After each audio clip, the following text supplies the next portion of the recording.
Hello, welcome to the YouTube channel chemistry secret. তো আজকে আমরা দেখব যে কীভাবে বিজ্ঞানী বোর তার থিওরমগুলোকে পরপর থিসিস অনুযায়ী লিখেছিলেন। ঠিক আছে, তো আগে দুটো লেকচারে আমরা দেখেছিলাম সেন্ট্রিপিটাল ফোর্স, সেন্ট্রিফিউগাল ফোর্স। আর কি দেখেছিলাম না হাইড্রোজেন লাইন স্পেক্ট্রাম বা হাইড্রোজেনের রেখা বর্ণালী। আর কি দেখেছিলাম না কীভাবে বিজ্ঞানী বামার হচ্ছে তার সিরিজ করেছিলেন লিমেন, বামার, প্যাসেন, ব্র্যাকেট, পিফান্ট, হামফ্রে, এইসব বিজ্ঞানীরা কীভাবে হাইড্রোজেনের রেখা বর্ণালীকে বিশ্লেষণ করেছিলেন। তো আজকে আমরা যেটা দেখব সেটা হলো বিজ্ঞানী বোর তার থিসিসে কী বলেছিলেন বা বিজ্ঞানী বোর কী বলেছেন তার পরমাণুর গঠনচিত্র নিয়ে। তো যদি আমরা ধরি বিজ্ঞানী নিলস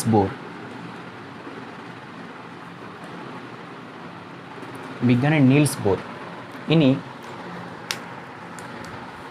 বলেছিলেন 5টা থিওরম দিয়েছিলেন। থিওরমগুলো আমাদেরকে মুখস্থ করতে হবে, এগুলো পরীক্ষায় আসতে পারে, কম্পিটিটিভ এক্সামে না, for 11-12 exam, board exam.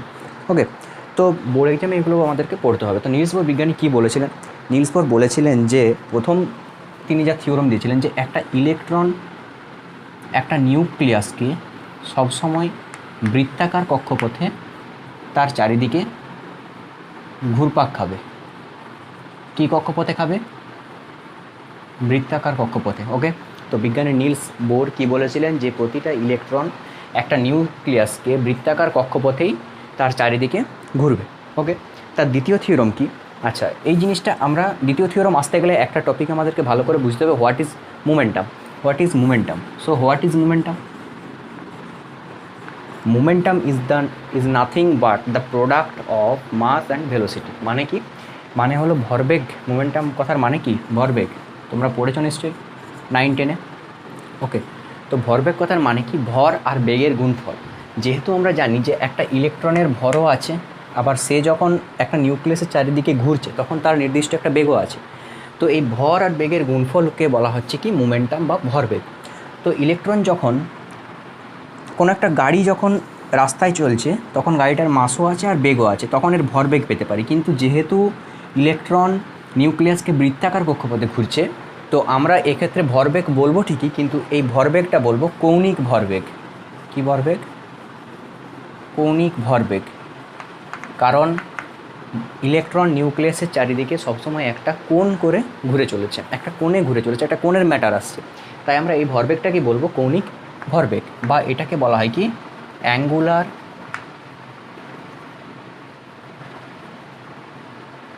Momentum. তো যখন আমরা কোণের ব্যাপারে পড়ছি তখন কৌণিক ভরবেগকে ব্যাখ্যা করার জন্য বিজ্ঞানী বোর কী করলেন, বা এটা আগের থেকেই অবশ্য বলা হয়েছে যে কৌণিক ভরবেগ কথার মানেই হচ্ছে এমভির সাথে রেডিয়াস গুণ হবে। রেডিয়াস অফ ইলেকট্রন থেকে নিউক্লিয়াসের দূরত্ব, এটাই হচ্ছে এদের রেডিয়াস বা ব্যাসার্ধ।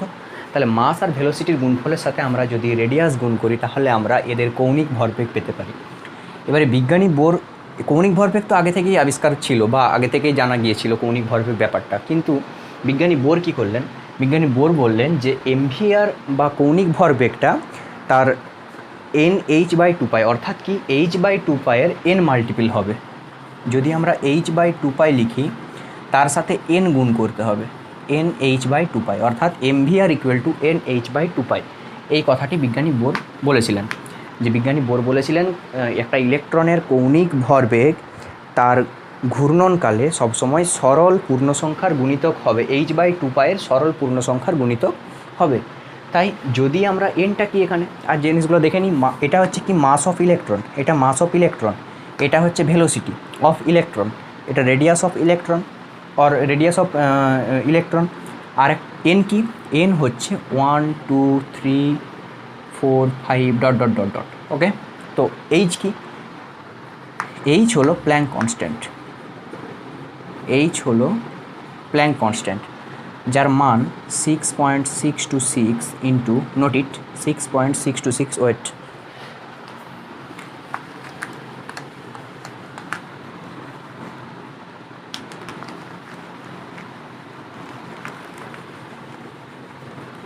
তো এইচের মান কত? এইচকে বলা হচ্ছে প্ল্যাঙ্কের ধ্রুবক বা প্ল্যাঙ্কস কনস্ট্যান্ট, যার ভ্যালু কত? 6.626 ইন্টু 10⁻34 জুল সেকেন্ড। এটা হলো এসআই ইউনিটে। ওকে, আর সিজিএস ইউনিটের মান কত? সিজিএস ইউনিটের মান হলো 6.626 ইন্টু 10⁻⁻27 আর্গ সেকেন্ড, অর্থাৎ 1 আর্গ সমান 10⁻⁻7 জুল। নোট করে নাও এটা। ওকে, তো এখান থেকে আমরা কি পেলাম, যে একটা আর্গের সাথে জুলের রিলেশন পেলাম। আবার কি পেলাম না, ভরবেগ সমান এমভিআর ইকুয়াল টু NH/2π। ওকে, এবারে আসি আমরা থার্ড কনসেপ্ট, অর্থাৎ বোরের থার্ড ল। বোর কী বলে গেছেন থার্ড লতে। যদি আমরা থার্ড লতে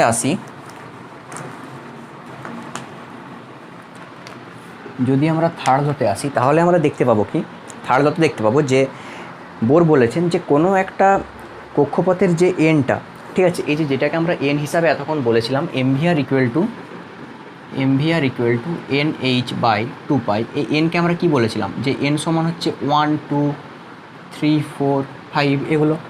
অর্থাৎ এই এনকে ডিফাইন করতে গিয়ে বোর বললেন যে এনগুলো আসলে একটা নিউক্লিয়াসের চারিদিকে ঘুরতে থাকা ইলেকট্রনের কক্ষপথ ছাড়া আর কিছু নয়। ওকে, মানে ইলেকট্রন তো বিভিন্ন কক্ষপথে ঘুরে যাচ্ছে। এবারে এই কক্ষপথগুলোকে বোর কী করলেন, KLMNOPQ এই 7টি নাম দিয়েছিলেন। কি কি? KLMNOPQ, যথাক্রমে K equal to 1, L equal to 2, M equal to 3 4 5 6 7। তো যদি আমরা বলি এখানে এনের মান যে ধরা হয়েছিল 1 2 3 4 5 6 7, কোথা থেকে ব্যাপারটা এসেছে বোঝা গেছে এখানে, ক্লিয়ার? সো এখানে আমরা বলতে পারি কি, এই যে 1 2 3 4 5 6 7 এগুলোকে বলা হয় প্রিন্সিপাল কোয়ান্টাম নাম্বার বা মুখ্য কোয়ান্টাম সংখ্যা। কি বলা হয়?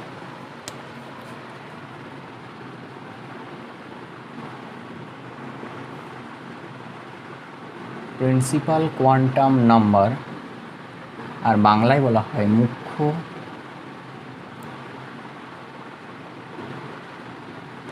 কোয়ান্টাম সংখ্যা। ওকে, যাকে ডিনোট করা হয়েছে পরবর্তীকালে এন দ্বারা, যেটা আমরা আগেই পড়লাম। তাহলে এন সমান কি? এন সমান যখন 1 হবে তাহলে আমাদেরকে বুঝে নিতে হবে ইলেকট্রনটা কে কক্ষপথে ঘুরছে, আর যদি এন সমান 2 হয় তাহলে বুঝে নিতে হবে এল কক্ষপথে ঘুরছে। এইভাবে তিনি প্রিন্সিপাল কোয়ান্টাম সংখ্যার ধারণা দিয়েছিলেন। তাহলে বোর তত্ত্ব থেকে আমরা প্রিন্সিপাল কোয়ান্টাম সংখ্যার ধারণা প্রথম পাই। ওকে, এবারে যদি আমরা আসি ফোর্থ কনসেপ্ট, তাহলে তিনি ফোর্থ কনসেপ্টে বলেছেন যে একটা ইলেকট্রন যখন এনার্জি পাবে বা লাইট পাবে, এইচ নিউ যেটাকে বলেছিলাম, তখন সেটা ইলেকট্রনটা লাইট পেলে কি হবে? লাইট পেলে আমি আগেই বলেছি ইলেকট্রন জাম্প করে তার এক্সাইটেড স্টেটে যায়, তাই তো? এটা আমি আগের লেকচারে বলেছি। ওকে, আগের লেকচারে আমি কি বলেছি না, একটা ইলেকট্রন যখন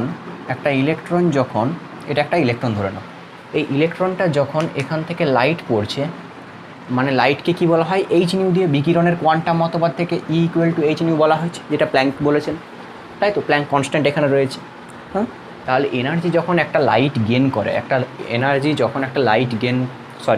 ইলেকট্রন যখন একটা এনার্জি গেন করে, তখন সে নিজের ঘরে থাকতে পছন্দ করে না। কোথায় থাকে না, সে নিজের ঘর থেকে জাম্প করে এক্সাইটেড স্টেটে যায়। বা বলা হয় কি, যদি আমরা গ্রাউন্ড ফ্লোর ধরে নিই, আমি ফ্লোর দিয়ে বলেছিলাম আগের দিন, যদি আমরা গ্রাউন্ড ফ্লোর ধরি তাহলে সেটা তার উপরের ফ্লোর বা 1 floor 1, first floor, second floor, third floor, এভাবে জাম্প করতে থাকে। কখনোই ইলেকট্রন নিচের লেভেলে আসতে পারে না, সবসময় তার উপরের লেভেলে যাবে। তার জন্য যখন এনার্জি অ্যাবজর্ব করে বা গেন করে, তখন কি হয়, ইলেকট্রন জাম্প করে চলে যায় উপরে। ঠিক যখন এনার্জি যতক্ষণ থাকবে ততক্ষণ ইলেকট্রন উপরে জাম্প করছে বা উপরে থাকতে পাচ্ছে। এবার যখনই তার এনার্জি শেষ হয়ে যাচ্ছে, তখন বা যখনই সে এনার্জি দেওয়া বন্ধ করে দিচ্ছে, সে যে এনার্জিটা গেন করেছিল সেই এনার্জিটা বিকিরণ করতে করতে সে তার নিজের গ্রাউন্ড স্টেটে ঘুরে আসে। এটাকে গ্রাউন্ড স্টেট বলা হয়, এটাকে এক্সাইটেড স্টেট বলা হয়। এই 5টা থিওরমই বোর বলেছিলেন, বা এই 5টা লাইন আমাদেরকে পড়তে হবে, যে এখানে কিছু না। প্রথম কি বলেছিলাম, তাহলে প্রথমে কি বলেছি? প্রথমে বলেছি ইলেকট্রন সবসময় সার্কুলার অরবিটে নিউক্লিয়াসকে মুভ করছে। Electron moves around the nucleus in a circular orbit. Okay, and next one is the angular momentum is the multiple of nh by 2 pi or mvr equal to nh by 2 pi. Third কি বলেছিলাম?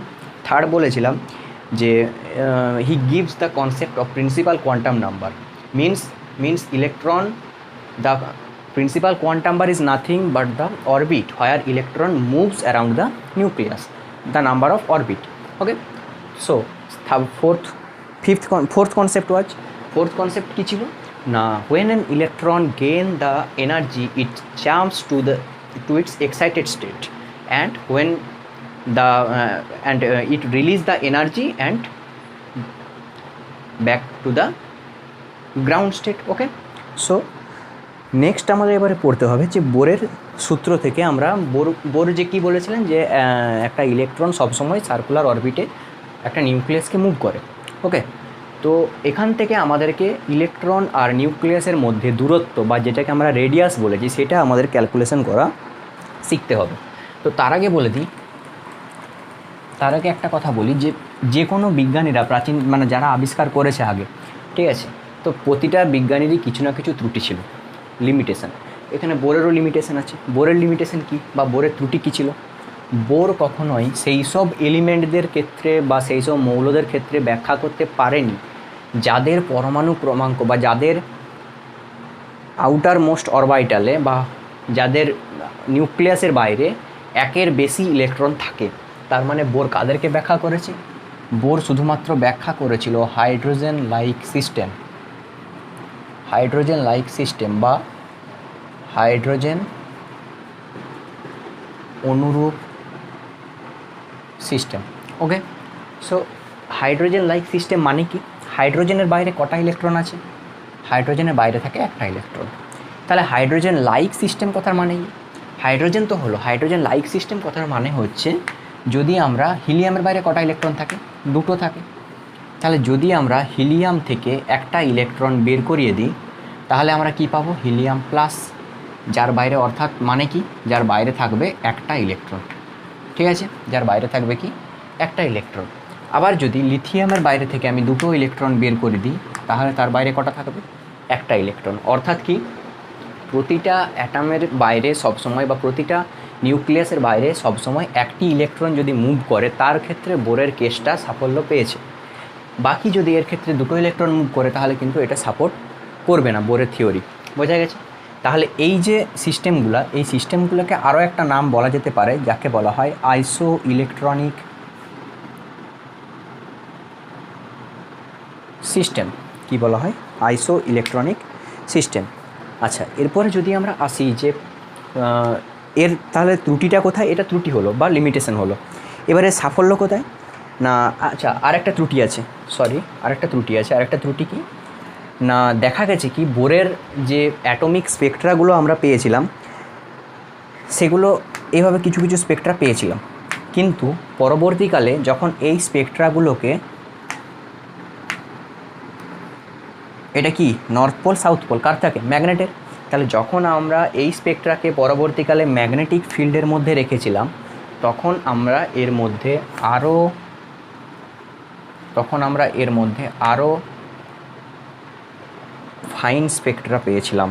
কি পেয়েছিলাম? আরও এইভাবে fine Spectra পেয়েছিলাম.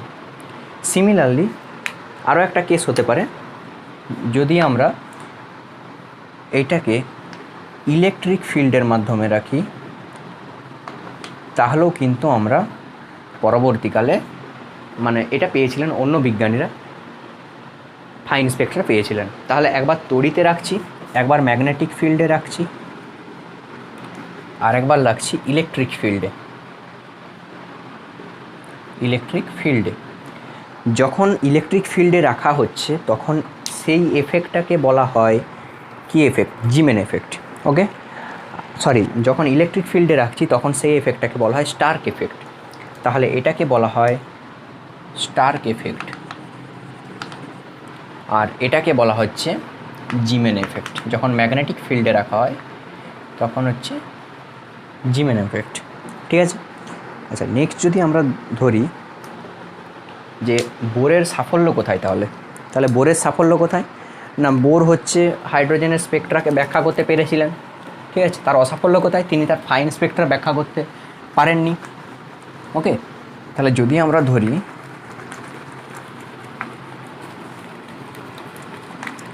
যে বোরের মডেলের সাফল্য কী আর ত্রুটি কী, বোঝা গেছে ব্যাপারটা।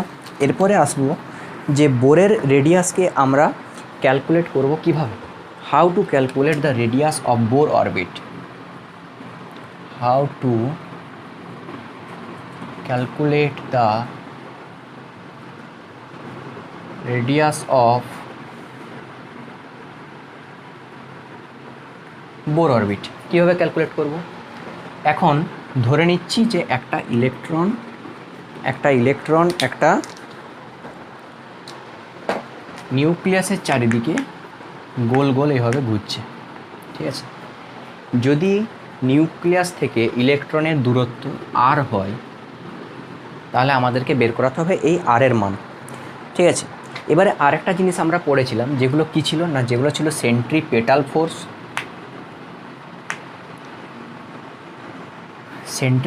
ফোর্স আর সেন্ট্রিফিউগাল ফোর্স। যেটা ফিউগাল ফোর্স সেটা বাইরের দিকে কাজ করে, আর যেটা পেটাল ফোর্স সেটা ভেতরের দিকে কাজ করে। আর আমরা এটাও জানি যে সেন্ট্রিপেটাল আর সেন্ট্রিফিউগাল ফোর্স সবসময় ইকুয়াল হয়।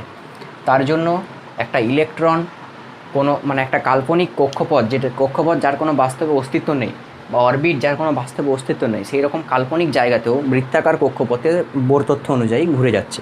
ওকে, সো সেন্ট্রিপেটাল ফোর্সের ফর্মুলা আমরা কী জেনেছিলাম, যে এটাকে কুলম্ব ফোর্সও বলা হয়। কারণ কি, এটা প্লাস চার্জ, ইলেকট্রনটা মাইনাস চার্জ। এখানটা বোঝা গেছে যে নিউক্লিয়াস কেন প্লাস চার্জ, কারণ নিউট্রন কি নিউট্রাল, আর প্রোটন কি পজিটিভ চার্জ, তাহলে আর ইলেকট্রন কি নেগেটিভ চার্জ। তাহলে এটা হলো পজিটিভ চার্জ আর এটা হলো নেগেটিভ চার্জ। এবারে পজিটিভ আর নেগেটিভ চার্জের মধ্যে যে আকর্ষণটা বা যে অ্যাট্রাকশন ফোর্সটা, সেটাকেই বলা হচ্ছে কি সেন্ট্রিপেটাল ফোর্স বা কুলম্বিক ফোর্স অফ অ্যাট্রাকশন। তাহলে আমরা বোরের ক্ষেত্রে কি বলেছিলাম, যে বোরের লটা অ্যাপ্লিকেবল তখনই হবে যখন সেটা হাইড্রোজেন লাইক সিস্টেম হবে। তার মানে তার পরমাণুর বাইরে সবসময় একটি ইলেকট্রন থাকবে। ওকে, তাহলে যদি আমরা ধরি লিথিয়ামের ক্ষেত্রে, লিথিয়ামের বাইরে মোট ইলেকট্রনের সংখ্যা কত, আমরা পর্যায় সারণী পড়েছি, যদি লিথিয়ামের বাইরে ইলেকট্রনের সংখ্যা কত 3, তাই তো। তাহলে যদি তার বাইরে 3টে ইলেকট্রন থাকে, আমরা এটাও পড়েছি যে তার নিউক্লিয়াসের মধ্যে 3টে প্রোটন থাকবে, ঠিক আছে। তাহলে যদি তার বাইরে 3টে ইলেকট্রন থাকে, তার নিউক্লিয়াসের মধ্যে 3টে প্রোটন থাকবে, তাহলে 3 ইলেকট্রন আর নিউক্লিয়াসে থাকবে 3 প্রোটন, ঠিক আছে। কিন্তু আমাদের বোর তথ্য অনুযায়ী বা বোরের যে মডেল দিয়েছিলেন বোর থিওরি, সেই থিওরি অনুযায়ী 3টে ইলেকট্রন দিয়ে আমরা ক্যালকুলেট করা সম্ভব নয়, বা সেটাই তার ত্রুটি ছিল। তাহলে ইনি বলেছেন যে 1 ইলেকট্রন। তাহলে 1 ইলেকট্রনের চার্জ কত, 1 ইলেকট্রনের চার্জ আমরা ধরে নিলাম, তখন এটা সমান দেওয়া যাবে না। তাহলে 1 ইলেকট্রনের চার্জ আমরা ধরে নিলাম 1 ই ধরে নিলাম, চার্জটা ধরে নিলাম ই, তাই তো। আমরা জানি যে ইলেকট্রনের চার্জ সমান প্রোটনের চার্জ, আগেই বলেছি, কারণ শুধুমাত্র নেগেটিভের সাইনের পার্থক্য, ঠিক আছে। সাইন মিনস এখানে ডাইরেকশন, একটা পজিটিভ একটা নেগেটিভ। চার্জের মানটা একই, ভ্যালুটা ম্যাগনিটিউডটা একই, কিন্তু ডাইরেক্ট ইয়েটা আলাদা, মানে আধানটা পজিটিভ, সাইনটা আলাদা, পজিটিভ আর নেগেটিভ, কিন্তু ম্যাগনিটিউডটা একই। তাহলে এখানে কি হতে পারে, এখানে হবে 3e, বুঝতে পেরেছো। তাহলে যদি আমাদের ইলেকট্রনের চার্জ হয় ই, এখানে হবে 3e। ওকে, এবারে কুলম্বস ল কী বলেছে, কুলম্বস ল বলেছে যে Q1 Q2 by R square equal to force বলা যেতে পারে। তাহলে এখানে যদি আমরা ধরি ইলেকট্রনের প্রথম মানে নেগেটিভটা চার্জ হলো, Q1টা হচ্ছে নেগেটিভ চার্জ আর Q2টা হচ্ছে পজিটিভ চার্জ, মানে Q1টা হচ্ছে ইলেকট্রনের চার্জ, Q2টা হচ্ছে নিউক্লিয়াসের চার্জ। তাহলে Q1-এর চার্জ যদি ধরা হয় ই ইন্টু অ্যাটমিক নাম্বার বা পরমাণু ক্রমাঙ্ককে আমরা কী দিয়ে ডিনোট করেছিলাম ছোটোবেলায়, জেড দিয়ে, জেড মানে পরমাণু ক্রমাঙ্ক বা সংখ্যা। তাহলে এই ইটার সাথে এবারে যদি আমরা Q2 বসাই, Q2-র মান কত, তাহলে এটা হচ্ছে Q1 আর এটা হচ্ছে Q2, Q2-র মান কত 3e। এখানে সব জায়গায় তো 3 হবে না, লিথিয়ামের কথা ধরেছিলাম বলে বাইরে বললাম 3টে ইলেকট্রন আছে। যদি আমরা বেরিলিয়াম ধরতাম, বেরিলিয়াম ধরলে 4টে ইলেকট্রন, তাহলে যেটা তার পরমাণু ক্রমাঙ্ক সেই নাম্বারটাই এখানে বসে যায়। যেহেতু পরমাণু ক্রমাঙ্ককে আমরা জেড দিয়ে ডিনোট করি, তাই এখানে বসবে Z E by R square. তাহলে আমার আলটিমেট মানটা কী হলো? ZD square by R square. কী হলো? ZD square by R square.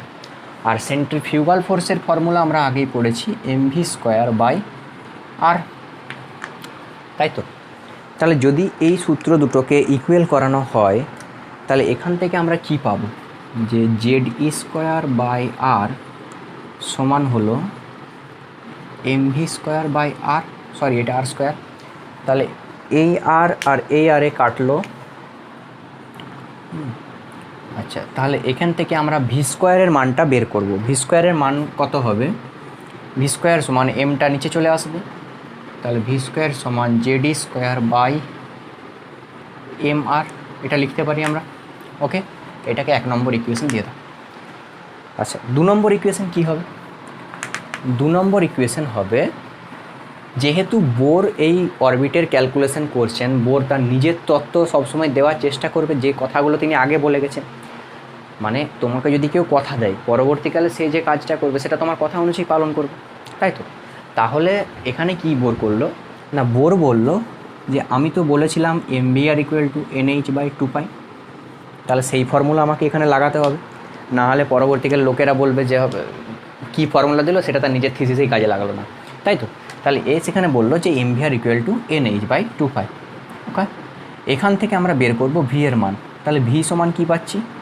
V সমান পাচ্ছি এটা এন, এটা h, n h by 2 pi m. ঠিক আছে, এবারে আমরা কি বলতে পারি? এই ভিটাকে আমরা করে দেব ভি স্কোয়ার, অর্থাৎ এটার স্কোয়ার করা মানে বোথ সাইডে আমরা স্কোয়ার করব। কি করব? Squaring on both side. দেখা যাচ্ছে? দাঁড়াও, স্কোয়ারিং অন বোথ সাইড। তাহলে বোথ সাইডে স্কোয়ার করলে আমরা কি দেখতে পাবো? যে ভি স্কোয়ার সমান N square H square by pi square M square. Okay, now give the equation number 2। Okay, so একটা মিস হয়ে গেছে, 2 পাই এম ছিল, 2 এর স্কোয়ার করলে 4 হয়ে যাবে। হ্যাঁ, তাহলে ভি স্কোয়ার সমান N square E square by 4 pi square M square. Okay, এবারে আমরা যদি এই দুটো ইকুয়েশনকে ইকুয়াল করে দিই, এবারে আমরা যদি দিকটা মুছে দিই, এবারে আমরা যদি ইকুয়েশন 1 ইকুয়াল টু ইকুয়েশন 2 করি, তাহলে কি পাবো? করে দেখো, Z square by M R equal to N square H square by 4 pi square M square. Okay, এখান থেকে যদি আমরা আর এর মান ক্যালকুলেট করি, ক্যালকুলেটটা নিজে করো, করে দেখবে ক্যালকুলেশন করলে আসবে n square by h square divided by 4 pi square m z square, 4 pi square m z square. এটাই হলো বোরের রেডিয়াসের সূত্র বা ব্যাসার্ধ নির্ণয়ের সূত্র। ওকে, এবারে এখানে দেখা যাচ্ছে কি এইচ কনস্ট্যান্ট, 4 কনস্ট্যান্ট, পাই কনস্ট্যান্ট মানে ধ্রুবক। এইচ কনস্ট্যান্ট, 4 কনস্ট্যান্ট, পাই কনস্ট্যান্ট, এম কনস্ট্যান্ট, ই কনস্ট্যান্ট। ঠিক আছে, কি বললাম? এইচ প্ল্যাঙ্ক কনস্ট্যান্ট, পাই হচ্ছে পায়ের মান 3.14 জানি, এম এর মান হচ্ছে মাস অফ ইলেকট্রন, জেড হচ্ছে ইলেকট্রনের চার্জ, যেটা কনস্ট্যান্ট বলা যেতে পারে না, ইটা হচ্ছে কি ইলেকট্রনের চার্জ। তাহলে যদি আমরা এই কনস্ট্যান্টগুলোকে সব মান বসিয়ে ফেলি, তাহলে আমরা পাবো কি না 0.53 আর্মস্ট্রং ইন্টু কী পাবো না, এর সাথে সাথে পাবো এন স্কোয়ার বাই জেড, তাই তো? 0.53 angstrom into n square by z. যদি আমরা হাইড্রোজেনের ক্ষেত্রে ধরি, যদি আমরা, এটা হলো ফর্মুলা, এখান থেকে এটা ফর্মুলা পেলাম। ওকে, আচ্ছা, এবারে যদি আমরা হাইড্রোজেনের ক্ষেত্রে ধরি রেডিয়াস অফ হাইড্রোজেন, তবে কী বেরোবে? তবে এটা হবে 0.53 আর্মস্ট্রং। ওকে, কারণ এন এর মান আর জেড এর মান দুটোই কিন্তু 1। এন হচ্ছে নাম্বার অফ অরবিট, কটা অরবিট আছে? একটা। তাহলে এন এর মান 1 আর জেড এর মান কত? জেড এর মানও 1। জেড মানে ইলেকট্রন নাম্বার, মানে পরমাণু ক্রমাঙ্ক। এবারে যদি আমরা ধরি লিথিয়ামের ক্ষেত্রে বোর রেডিয়াস কত, তাহলে আমরা কি পাবো না 0.53 into n square by z, যেখানে জেড সমান পরমাণু ক্রমাঙ্ক কত? 3, তাই তো? সবসময় 3 হবে, এটা পরমাণু ক্রমাঙ্ক তো 3 হতেই হবে। আচ্ছা, এন এর মান সবসময় কিন্তু 1 হবে। কেন 1 হবে? কক্ষপথ কটা? একটাই তো প্রিন্সিপাল কোয়ান্টাম নাম্বার ধরা হয়েছে বোরের ক্ষেত্রে, একটা ইলেকট্রন ধরা হয়েছে তো, তাই তো? তাহলে এখানে 0.53 ইন্টু 1 স্কোয়ার বাই 3, 3 দিয়ে ভাগ করলে যা উত্তর হবে তত আর্মস্ট্রং। এটা হচ্ছে লিথিয়ামের রেডিয়াস। এভাবে তোমাকে পরীক্ষায় নিউমেরিক্যাল আসতে পারে কম্পিটিটিভ এক্সামে। কি না লিথিয়ামের বোর রেডিয়াস কত, কি বেরিলিয়ামের বোর রেডিয়াস কত, তো তোমরা এখান থেকে এটা নোট ডাউন করে নাও। ঠিক আছে, এটা নোট ডাউন করো।